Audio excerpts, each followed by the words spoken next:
आपने जो social media में अमित जोगी और ऋचा जोगी के नामांकन खारिज होने पर पोस्ट किए, इस पर क्या प्रतिक्रिया है? देखिए, ये तो अभी की बात है। मैं आपको बताऊं, जब अजीत जोगी जिंदा थे और उस समय से जाति वाला प्रकरण चल रहा था। नंद कुमार सहाय जी सांसद रहे, राज्यसभा सदस्य रहे। वो खुद भी एक आदिवासी समुदाय के हैं। उसने भी अजीत जोगी के जाति को लेके पहले भी कंप्लेंट किया था। और सेकंड में तो संत कुमार नेताम, ये भी जोगी के प्रकरण में कम से कम 10-15 साल पहले से ही कंप्लेंट किया था। पर दुख इस बात का था क्योंकि अजीत जोगी रमन सिंह के बी टीम था, जिसके चलते हुए 15 साल के कार्यकाल में अजीत जोगी का जाति के संबंध में कोई भी निर्णय रमन सिंह के सरकार के माध्यम से नहीं हुआ। पर भी मैं अभी धन्यवाद दूंगा माननीय मुख्यमंत्री भूपेश बघेल जी को।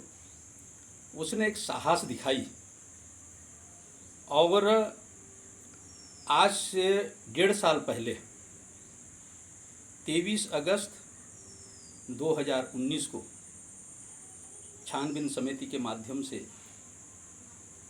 जाति का प्रकरण सामने आया। कमेटी ने छानबीन किया और ये पाया गया कि अजीत जोगी कंवर जात का नहीं है।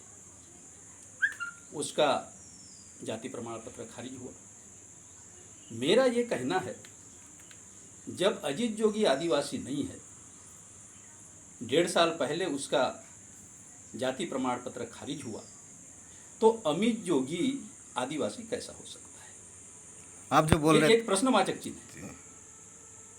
और ये तो सीधा सीधा है। आज विपक्ष के पास कोई मुद्दा नहीं है।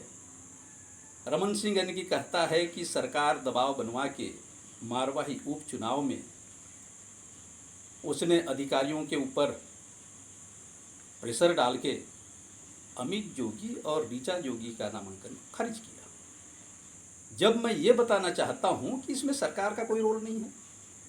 ये तो चुनाव आयोग एक अलग से संस्था है, निष्पक्ष चुनाव होता है। रमन सिंह जी, आप 15 साल तक सत्ता में रहे हो। यदि सरकार के इशारा से चुनाव आयोग चुनाव करवाता है, तो आप अभी वर्तमान के विधानसभा चुनाव में 14 सीट क्यों लाए?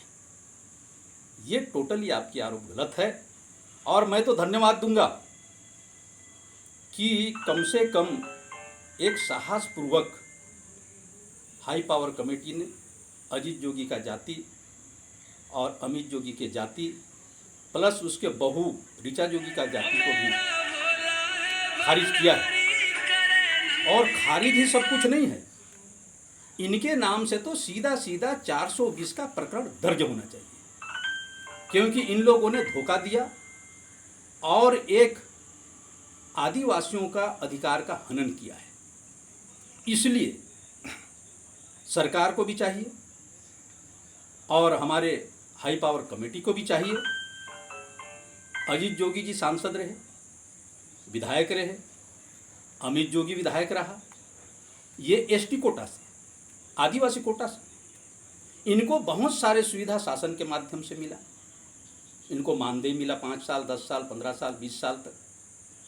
इनको पेंशन मिला, इनको टीएडीए मिला।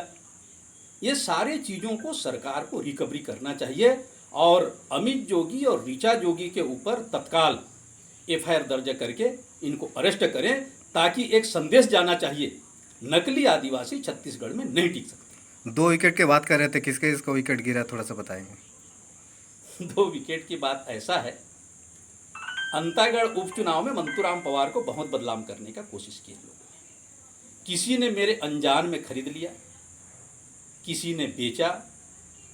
एक आदिवासी लीडर का जन आधार को ख़त्म करने के लिए।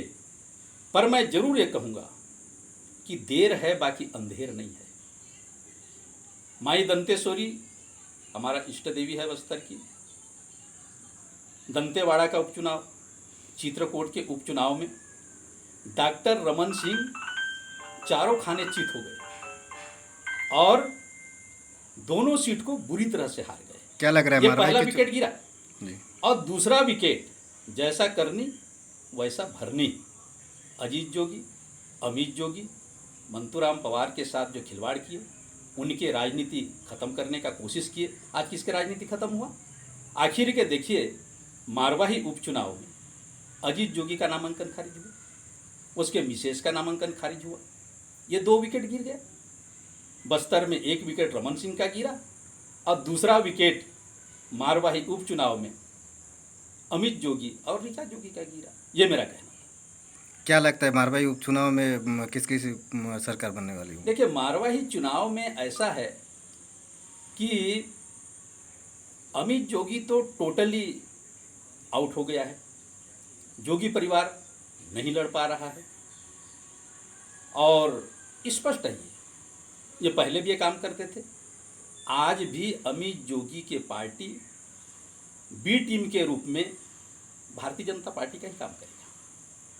ये मैं आज एक संकेत के रूप में बात को कह रहा हूँ, पर इसको कांग्रेस को भी हल्का में नहीं लेना चाहिए और स्पष्ट है कि कांग्रेस जीतेगा, क्योंकि अभी अभी उसने मारवाही पेंड्रा को जिला बनवाया, बहुत सारी जगह नगर पंचायत घोषित किया, नगर पंचायत घोषित किया, कितने अरबों का वहाँ पर काम किया है। ये काम के आधार पर देखा जाए तो कांग्रेस का जीत लगभग फाइनल है।